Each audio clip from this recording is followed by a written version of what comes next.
this week, we're going to be completing the NMR and IR. So if you've already gotten your NMR and your IR stuff done, you don't have to fill out.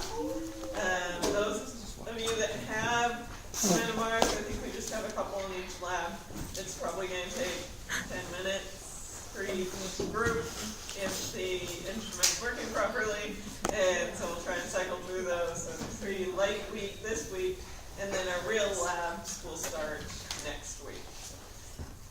So we'll get that going. And then Chem night is on Wednesday, so 7:30 to 9. In 243, we're going to be doing our Love and Redox Chem night. We're etching some brass hearts you can give to your Valentine. Or yourself. Whatever you want to do there. I wonder if I can draw forever. Let's see, other announcements. Forever alone guy. I think that's about it. Don't forget that the research opportunities on campus, the applications are out now. And then there's also a lot in the RU programs. If you're interested in doing one of those, they still have some that have deadlines out into March, so there's still opportunities to apply to those. Really? In March? Research. Really? Because all I've been doing. I've applied to 5 and they're all due in March. Really? They're all March 1st. I remember University of Florida, International University of Florida, University of Colorado Springs. I want to say UC Berkeley, but I can't remember. I already applied for the UC Berkeley. Well, at least I'm having applied for was due February 1st or something. I've applied for so many. If you're wondering, everybody passed your safety quizzes. Good job. You don't have to worry about that. Yay! We've only learned it 100 times. They've stopped asking me about that. On Friday, going over the rule of 13, so a couple more examples for you to work through to get a little bit more familiar with this. So we're going to do 114 and 84.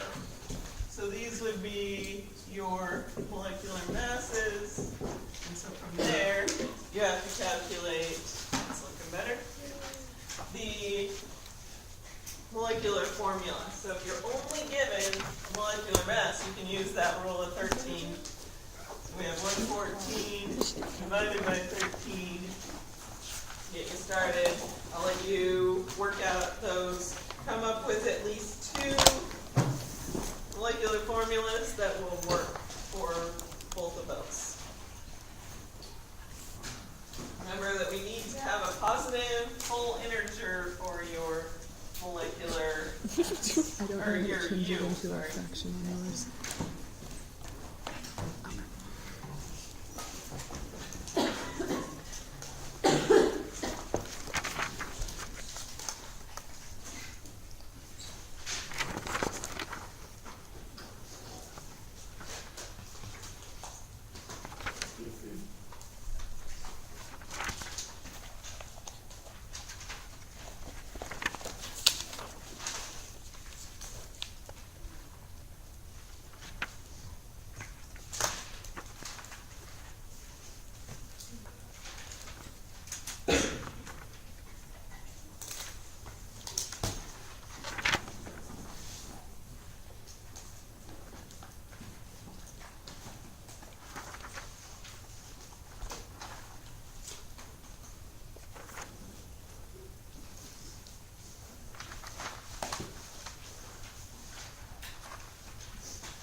There's the chart. You don't have that.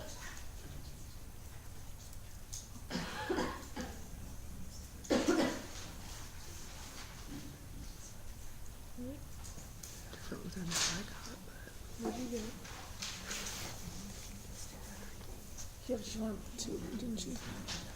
Yeah, Yeah, I did that one. Yeah, I have to. Because you have no rings or I don't know, bonds, and then you would be zero. I was gonna say, I was like, why did you do that?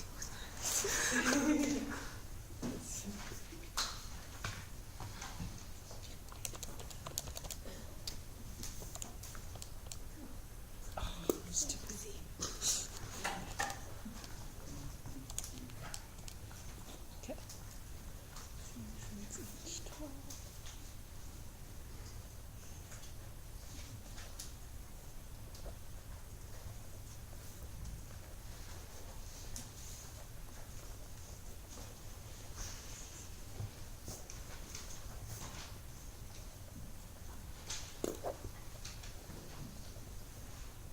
What is this equal to? 8 plus 10 13. We have 8 plus 10 thirteenths. Our most basic formula is going to be C8 H 18. And from our U formula, we're going to have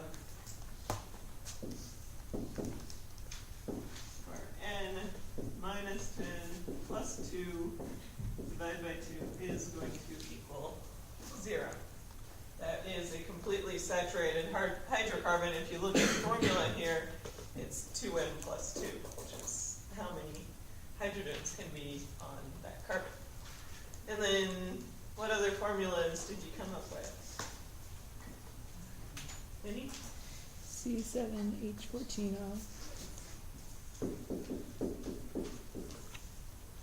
So if we take away 1 carbon, 4 hydrogens, we add an oxygen, what does that give us for U? 1. If we started at 0, we would add 1. And you can do any others. Did anybody come up with anything else? C6, H14, H14, or 12.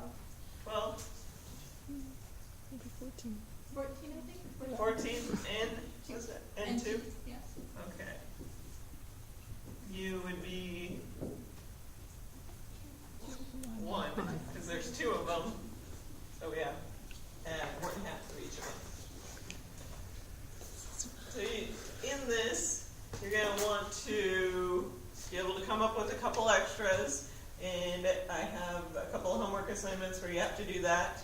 Just come up with a couple of structures, and then, or not structures, molecular formulas.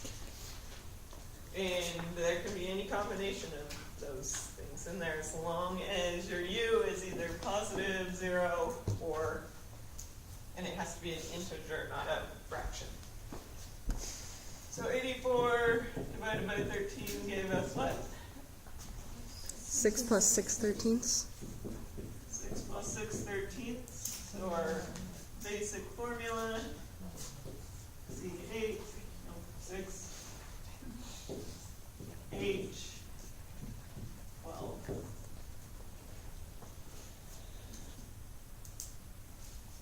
What is U?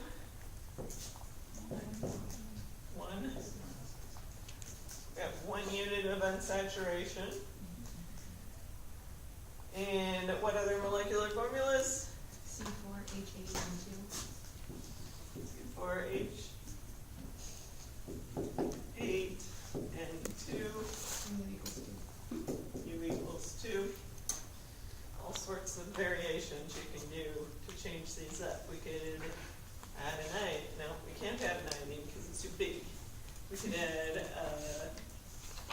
probably shouldn't add a bromine or we're going to end up with no carbons. Really a bad idea. I want to do something strange. Phosphorus? Let's add a chlorine. That doesn't change. So we would end up with C2H, or no, sorry, C4, we subtract out the 2, H. H1, and Cl. Just by looking at this structure, I hope you can see that that would be a bad molecular formula if we only have 1 hydrogen for 4 carbons. And our U here would be, I guess it's 4, but I don't know, hydrogens, carbons for all that.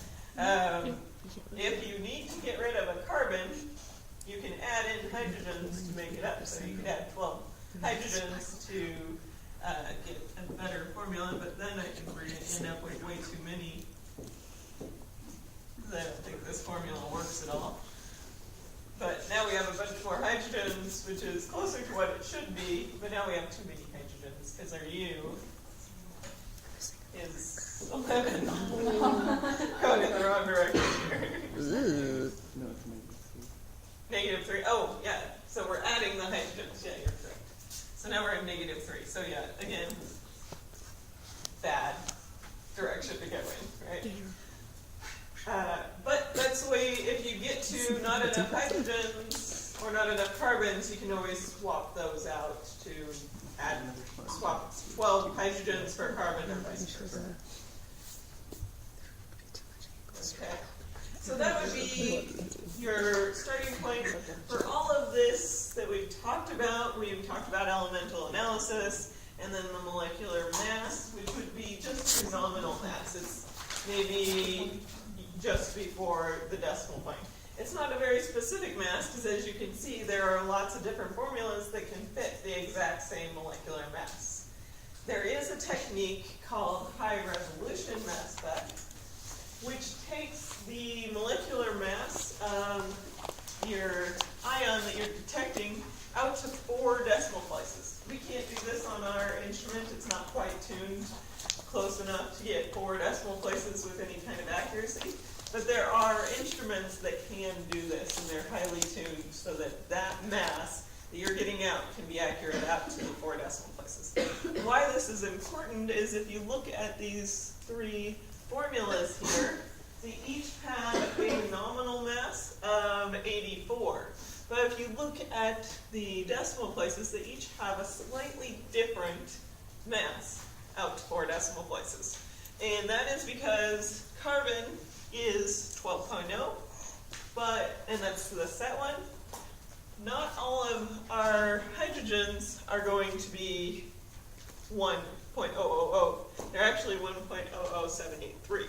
And that's the exact mass of a hydrogen 1 isotope. Nitrogen, again, just slightly over 14. Oxygen is slightly under 16. But if you can add up those exact masses in your molecular formula, you can get an exact mass for the molecular formula. This is actually the technique I use to confirm the elemental composition of all of my products in my postdoc, because we had an instrument in-house that would do high resolution mass spec that kept it really well tuned. And I would just submit my data and my compounds, and they would run it for me. The other benefit of this is that it doesn't have to be 100% pure. If you have a 1% solvent impurity in there, they're still going to be able to detect the ion from your product that you're trying to do. It still needs to be 95% pure at least, so that you have your major peak is from the molecular ion that you're looking at. But it doesn't require 100% purity. So that technique was easier for me, and it is acceptable within the chemical literature to get a high resolution mass spec rather than combustion analysis. It tends to be a little bit easier. You don't, in the combustion analysis in the book, it mentioned that they tend to do it in triplicate, so they get 3 different ones, and then they look to see that their comparison is similar. This, they probably do run in duplicate just to be sure, but you're going to get pretty accurate results there. You tell them what your mass is, and they're going to look at it right away and tell you whether you have it or not, or you're suspecting mass. So high resolution mass spec is really nice for that. We'll get into that a little bit more later in the semester when we talk about mass spec and how we use it and how it's done. So far we have gone in different directions here. If you have your qualitative elemental analysis and your quantitative elemental analysis, and you can determine your molecular formula, you can get your molecular formula, and then you have to look at what kind of functional groups there might be. This isn't on your slides because I found it after I printed those slides. So I'm sorry about that. There is a kind of iterative process where you would look at the other spectra IR, NMR, get more information that will give you more information about your molecular formula. And that's another thing you'll have to do on your homework is you're given a mass.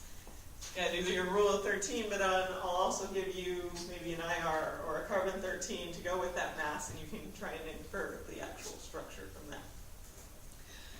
Then from that you can calculate your hydrogen deficiency index and go to a molecular mass at that point, or you can use your rule of 13, or you can use your high-res mass spec. So there's different, depending on what pieces of data you're given, you can go in different directions to come up with this molecular formula that's going to lead you to your final determination of products. What is a legacy methods? That would be the vapor deposition and let's see, there was the vapor density method and the cryoscopic method, all those old methods for determining a molecular mass where you add some to a solvent, say, and determine its physical properties and how they change, and that can give you a method not nearly as easy to do accurately as the mass spec or high-res mass spec. There are calculators online that you can input in high-resolution mass spec data and come up with molecular formulas from it, or it can be done by hand. There's also calculators available online that can take your percent composition and give you a molecular formula. Although you're going to have to show your work on your homework, so even if you do that to come up with your molecular formula, you still have to show me you know how to do it by hand. And all of these do have calculating methods online, which you can search for. The units of unsaturation, there's like 100 different things of ways people refer to that. And so units of unsaturation are just our U here. Hydrogen deficiency index or index of hydrogen deficiency. Any other questions? We're now going to move into our review of what you've learned so far, hopefully, about IR and UV Viz, and then on Wednesday and Friday we'll go into mass spec and NMR. So this should be mostly review for MOCHEM, and you may, if you took my class, you may recognize some of the slides because I stole them from myself. Counts, right? So we're going to do infrared and UV Viz, and yeah, we already did these announcements, but if you need some reading, do some review of maybe your notes from OCHEM 2, hopefully you still have those around, and or your textbook from OCHEM 2. I didn't pull out the sections of your new book because they're going to go into a lot more depth, which we will get into, but right now we're just doing a review. Part of the reason why I want to do a review is that you're going to be using these methods in the lab, and we are only going to cover IR before the next exam, which is this month. That means that if you're doing your NMR lab for the first lab, you may not get all the additional information that we will get towards the end of the semester. But I'll give you just a starting point for remembering how we use these techniques and what we're looking for on them. Your homework is going to be due on Friday, and we have a quiz on Wednesday. And so bring your eye clickers to class on Wednesday. We'll do the quiz at the beginning of class. And then your homework is going to be posted on Blackboard today. I'm almost done with it. Just have to find a couple more spectra for it.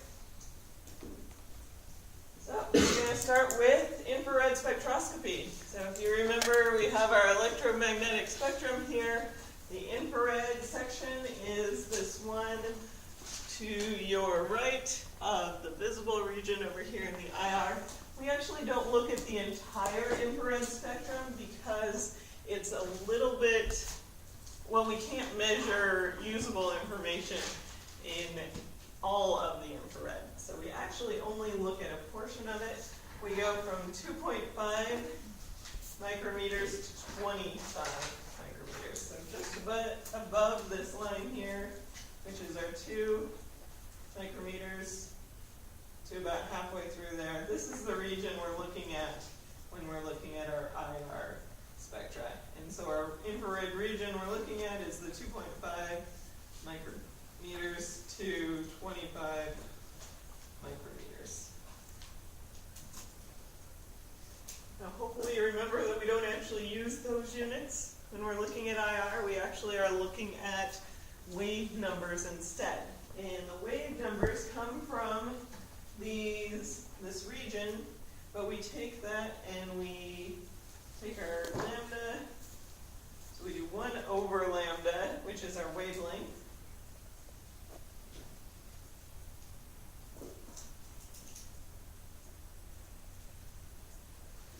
And that gives us what we call wave numbers, which we use the frequency, but we put a line over it because it's not exactly frequency.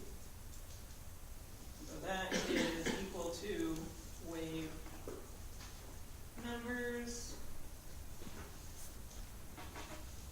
And our typical range is going to be 4,000 centimeters to the -1 to 400 centimeters to the -1.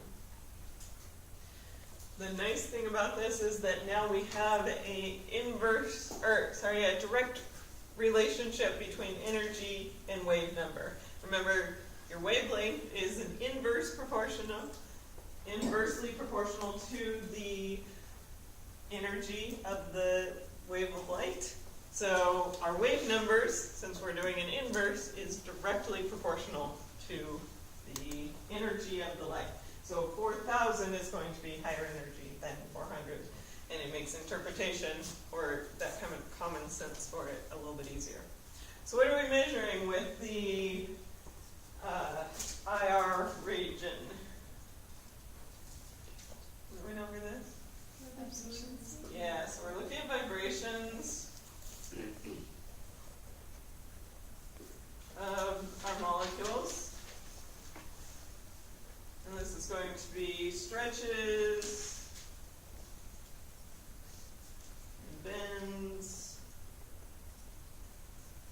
a little bit of a molecular warm-up for exercising, I guess.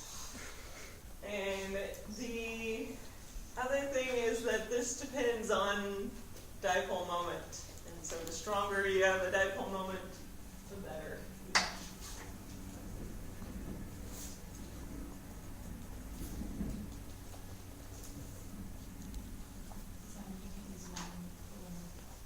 Doesn't work as well for non-polar molecules, though. I have the slide review on that here.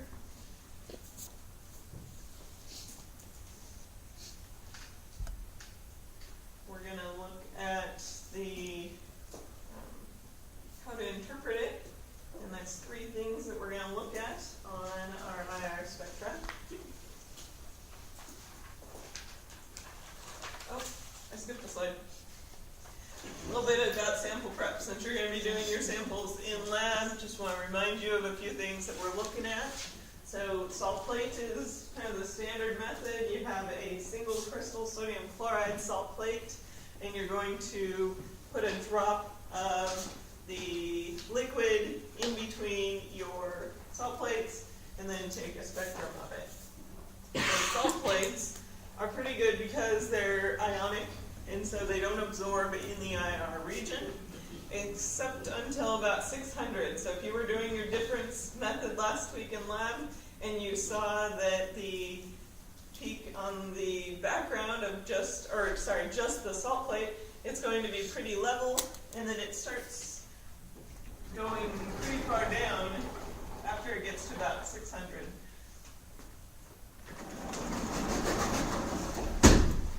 So this is your IR spectrum. There'll be a little bit of noise for that, and then towards the end it's going to fall off because that's when the sodium chloride starts absorbing.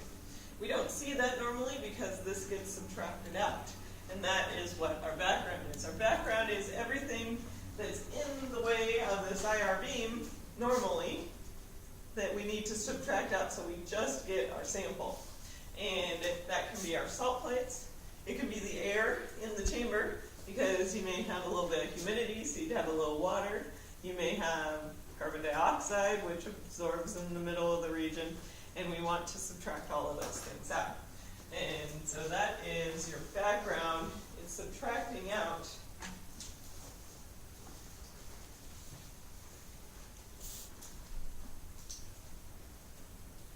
your air and your salt plate or whatever else that is in the way. In lab, we did the difference method, which is a manual way of doing the background, because the background is actually done kind of automatically for you. If you click the background and then you do your sample after that, it's going to automatically subtract out that background. But I wanted you to see how it works, that it actually is taking this sample and it's subtracting it out from the real sample. And you will have to use that in the first IR lab that you're doing, because you're going to need to have several different samples going through the IR, so you're going to need to use that difference method. So we have the salt plate, then the ATR, which stands for attenuated total reflectance.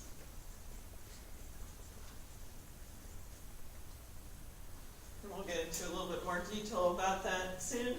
But in this one, it's our solid sample IR that you've done, where you take your solid sample, put it in the little hole, and then you crank the anvil down, and you're pressing that down onto a, I think it's a diamond, which then the light gets shined up at it, and then it reflects back down. So we're just looking at it going straight back down. And it works well for our salt and our solid materials, and that's probably our best method for solid materials. The older method is to make a KBR pellet, where you would take a mortar and pestle, you take your unknown and your KBR, and you grind it up and make a nice consistent thing. Did some of you have to do this in organic? Yeah, so you grind it up, and then you have to press it into a little tiny thin disc so that you can see through, and then not break the disc after you make it. That was the That'd be a key little part. challenging to get that to work, and that's why our ATR is a little bit better. The problem with the ATR, though, is we are doing a reflectance, and so it's hard to get really strong signals sometimes, and you miss some of the weaker signals in your spectrum. Audrey? How big is the diamond? It's very small. Don't try and steal it from us. No. If you look at the surface of the ATR, I draw it to scale. Yeah, what cut is So that? That's all. I think that's about the That's the important size part. of Is the it a plate that rose? sits on top of it, and then it has the hole here. The diamond is right there in the middle, and so it's a pretty small one. Maybe some Not nice that small. chocolate diamond. So pure or? The diamond doesn't absorb much, Okay. and so it's good for going through. Glass is going to absorb. That's why we wouldn't want to use glass plates or things like that. But the diamond is actually pretty transparent to the IR region. So I was kind of wondering, do they have like spectroscopy, cuvettes that are made of diamond then that you use for super? I don't know. They might. I'd have to look. Yeah. So our KBR pellet takes that KBR, mixes it up, and presses it in. The nice thing about that, though, is that you can shine the light directly through, so you're not relying on that transmittance. But you have to get it thin enough that it can see through, but enough material in there that it absorbs it enough to give you enough signal. It's a art, I think. Which leads me to the last point on here, which is your percent transmittance. When you're looking at your IR after you've taken it, you want your larger peaks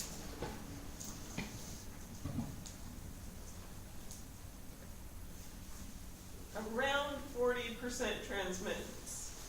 And I would say a range of 20 to 60 works pretty well for your largest peaks. If you go to 0, you're going to end up maxing out the signal, and I mentioned this in some of the labs. So if this was my spectrum, and I put it on, then I had this big peak here, and this is 0% transmittance. If I were to go back and take some of that sample back off and run it again,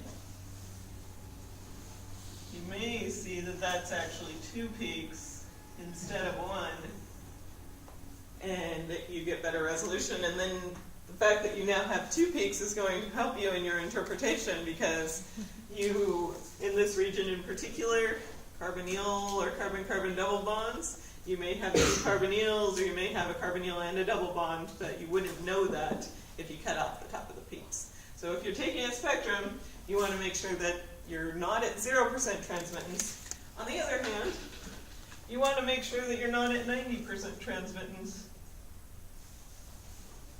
for those peaks, because then you're not going to see very much in your sample. And a lot of the finer interpretation that we're going to do requires seeing a little bit more of these smaller peaks than you would see if you were doing too little sample. So you gotta get just right. Not too little, not too much. And so avoid 0% or 90% for your larger peaks.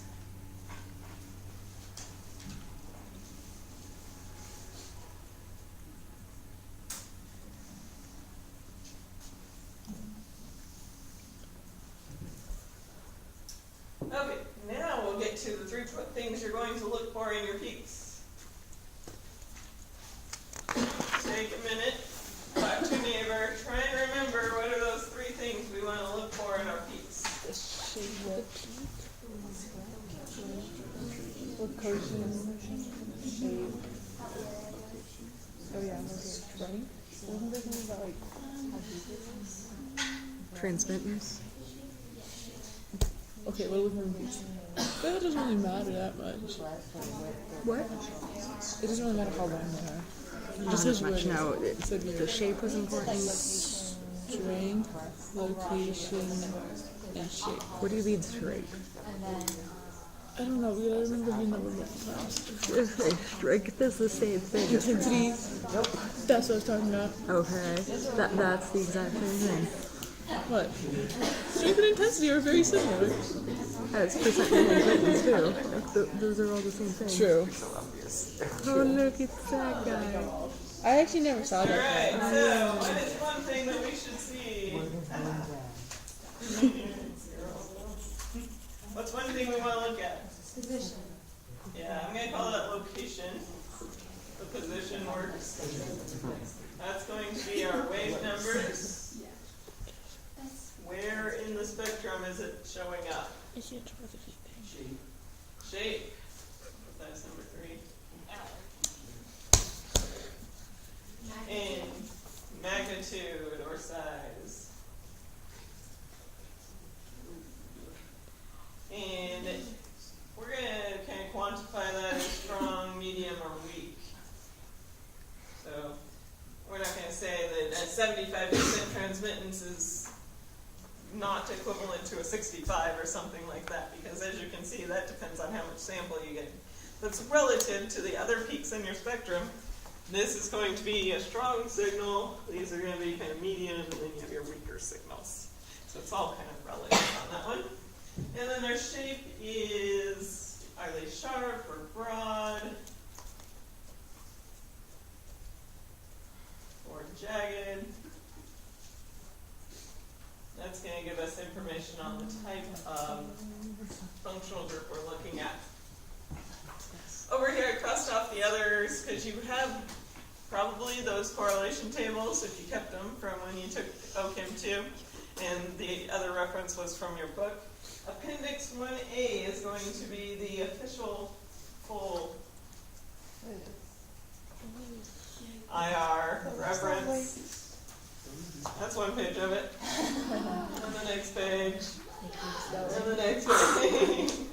Now, I'm not going to expect you to memorize every band on here. In the textbook, it's going to break it down by functional group, so you'll have a little bit more detail there. But it does break this down by functional group, and it has different types of functional groups. Some of them we will not be looking at much, like phosphorus, and then do you have a phosphorus double bond or single bond, but it's a very detailed table. So if you're doing fine tuning on your interpretation, that's real. That might have been helpful for last semester.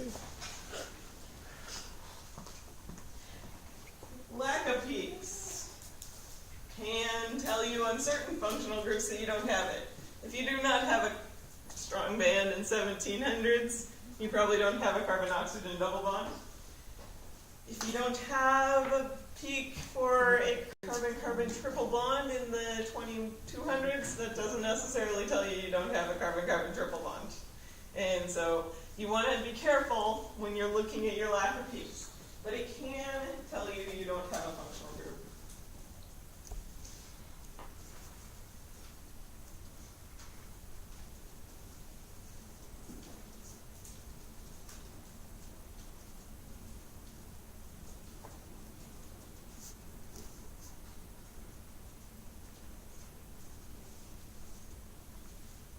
In your molecule. But I'm going to say except the IR inactive ones. IR inactive meaning those with no or weak dipole moments, because we need a dipole moment to get a strong signal. And that is, the warning is to be careful when you're interpreting these. You can overinterpret. But we are going to be interpreting much more in depth. Those are 2 words.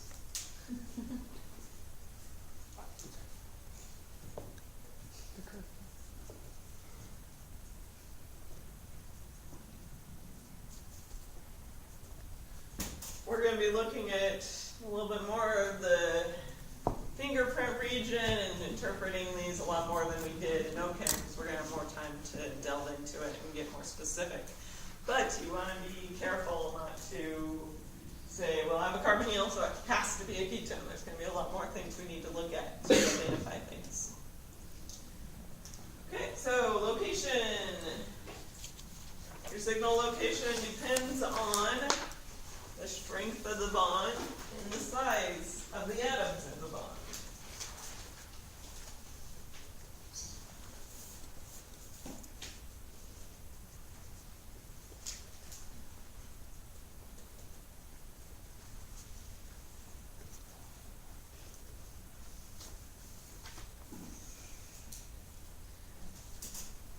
And this is the reproduction from your notes before. You have your single bonds, carbon, nitrogen, are going to be down in your carbon, carbon, carbon, oxygen, all in the fingerprint region, which is why it gets very complex down there, because you tend to have a lot of those type of bonds. Those are going to be your heavier atoms and your weaker bonds, so they're down there. If we have a hydrogen attached to one of them, you have a lighter atom, and so they are going to be at higher wave numbers, even though they're all single bonds. And then it goes from single to double to triple when you have the 2 heavier atoms. So a stronger bond is going to be at higher wave numbers. And we'll do all sorts of fun calculations to determine where those are going to be next week. These are the regions, though, that you should hopefully have seen before and be kind of ringing a bell. Remember, there were 2 lines that we would draw in organic chemistry. One would be at 3,000, and one was at 1,500. So the 1,500 line, we tended to ignore these over here. We're not going to do that anymore. Of course not. We will for some part, but we're not going to completely ignore it. We're going to identify some of those in there. The 3,000 was for our CH bonds if we have sp3 hybridized CHs and sp2 hybridized CHs. So those were 2, just a review of those 2 lines and what importance they had for our interpretation.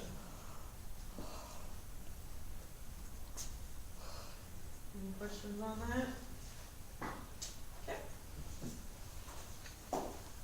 Signal intensity depends on the dipole moment, as we mentioned. So if you have a really strong peak, you tend to have a strong dipole moment, or vice versa. So a strong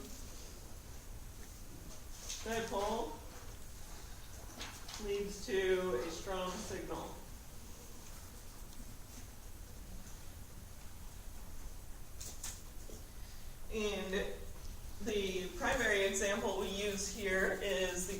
oxygen double bond has a very strong dipole, the oxygen electronegative, carbon electropositive, and they're going to have a strong dipole, which gives a very strong signal. And when we look at that on the IR, we see very strong signals, and that's probably the one you want to be careful with the most in terms of that percent transmittance. The carbon-carbon double bond, because there's two carbons, there's not a lot of change in dipole. This one's not symmetrical, so there's two more carbons on one side than on the other, so it shows a little bit of a dipole moment change, and we get a signal. Sometimes, though, if they're too symmetrical, you don't see them at all. And so those are much weaker in terms of signal strength because they have less of a dipole moment. And that's the point where we need to be careful when you're interpreting these things.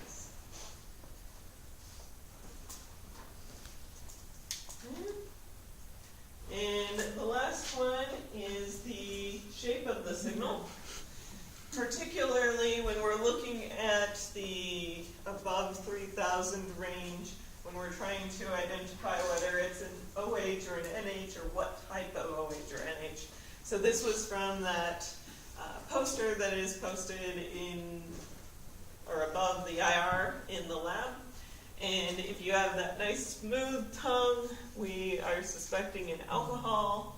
And if there's two sharper peaks, the primary amine, because there's two different hydrogens, one peak could indicate either a single secondary NH or a terminal hydrogen on an alkyne. And then if you have the weird hairy beard, you're going to more likely have a carboxylic acid. The other thing with the carboxylic acid is that it tends to be way more than just the 3,000 or 3,200 to 34. It tends to go down to like 2,800 and then just kind of be jagged all the way up till about 3,400. So they're pretty distinctive. Again, we'll get into more details on all of these when we get into each of the different functional groups in IR. Okay. Most of that relates to their ability to hydrogen bond and form different structures that give slightly different bond lengths, slightly different signals. Let's look at a couple spectra. So here's the first one. We draw that line in, 3,000, a little bit crooked, and 1,500. Typically we would have ignored that area below 1,500. For our 3,000, we see that we have sp3 hybridized CHs. Doesn't look like we have any sp2 hybridized CHs. And then our other strong peak here is our peak at 1743, which is our carbon-oxygen double bond. If you remember though, a ketone was 1715 as its base value. This is 1743, higher wave number, and it is a little bit closer to our region for a carbon-oxygen double bond of an ester. Now we know it's not a carboxylic acid because we don't see the OH from the carboxylic acid.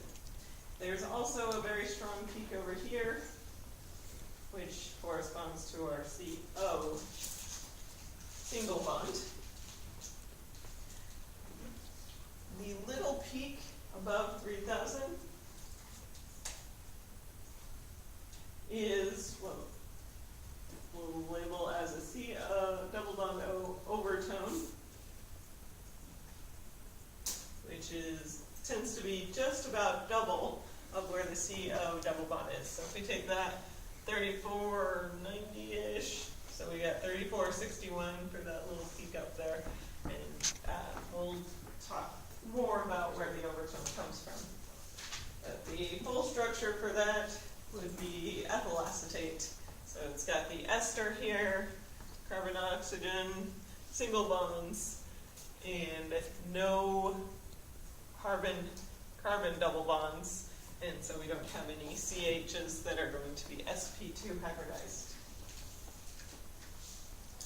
just given the structure of the, or just given the IR though, you're not gonna be able to come up with the full structure. You'll get information about the structure, but you're not gonna know how it's all connected.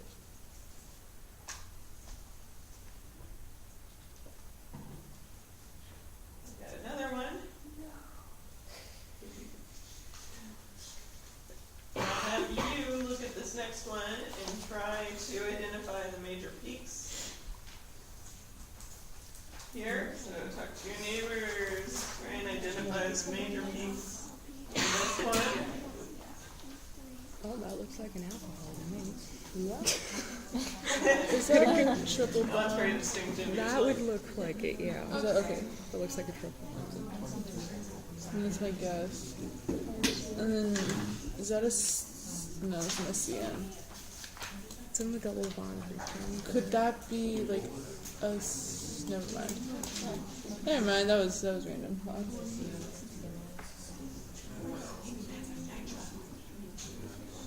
Is there nitrogen in there or not?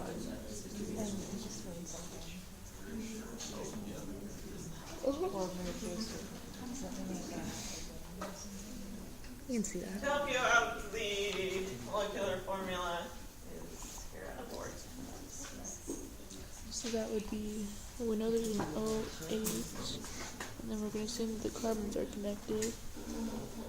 So then there's 5 hydrogens, that's 1. So it's gonna be a double bond somewhere, isn't it? Or is it a triple bond? No. Yeah, we already know there's a triple bond. Is it triple bonded CC or is it triple bonded CN? That I don't know. And we know that has to be at the end, because otherwise we wouldn't see it. Mm-hmm. So if we put I think it has to be Okay, so what's CC the big because one? that's technically measuring the triple bond. So we have The a hydrogen rich on the triple bond. here. What kind of CHs do we have? SC3. CHs. A lot of you were looking at this other peak here. there's not enough hydrogens. So the two options here would be a nitrile or a alkyne. But if it's a terminal alkyne, we should see that. Even with this alcohol, you should see a little bit more of a peak, like right here or something associated with it. And if it's not a terminal, you wouldn't see it very well. So more likely it's the nitrile peak. Again, a stronger peak down here is our C single bond O.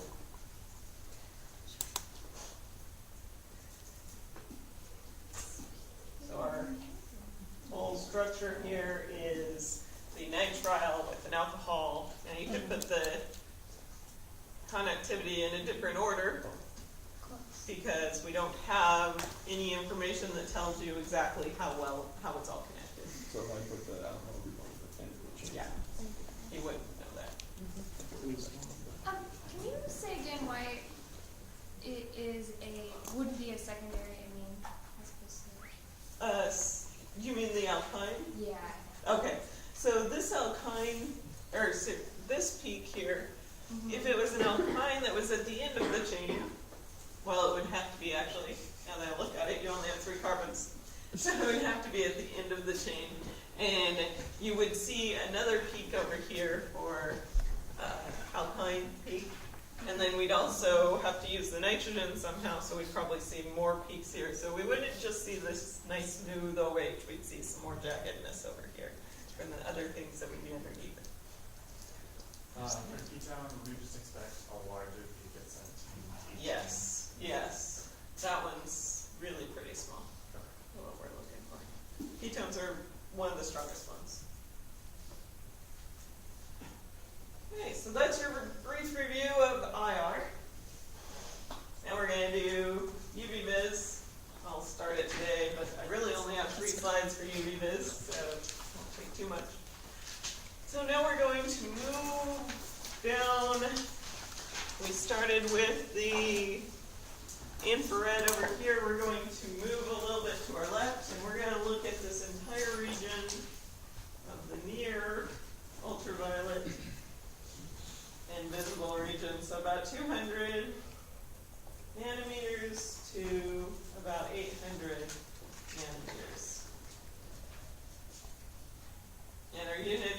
going to be just straight nanometers.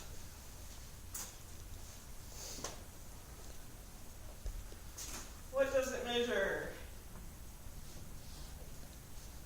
What kind of things are happening in the molecule that we're measuring? Yeah.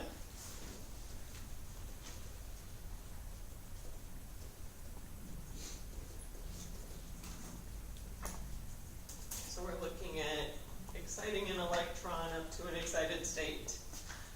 Sample prep. Typically you just take your unknown or your sample and you dissolve it in solvent.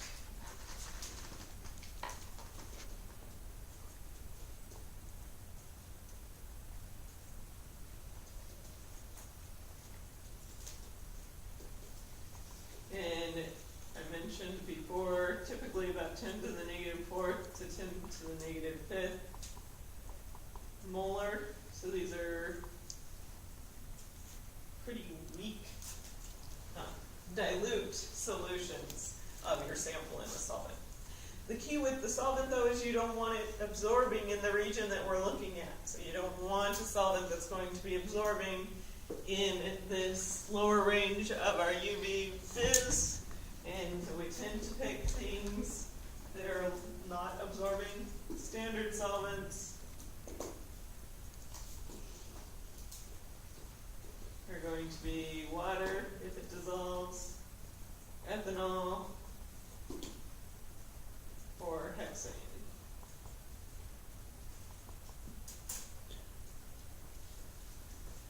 Those don't have very much, or though each of those is limit of where it's going to be absorbing is about 200, so you can see almost the entire range of the UV vis spectrum in those solvents.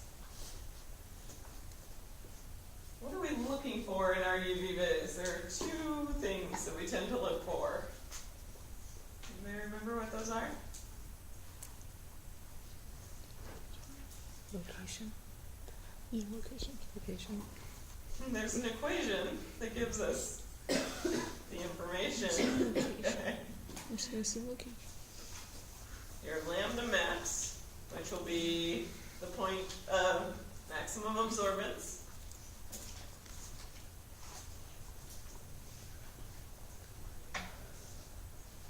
And we're actually going to calculate epsilon. And these, between these two parameters, or properties of your molecule, it's going to be definitive, or not definitive, suggestive of what type of molecule you have. So we'll go over the equation briefly on Wednesday.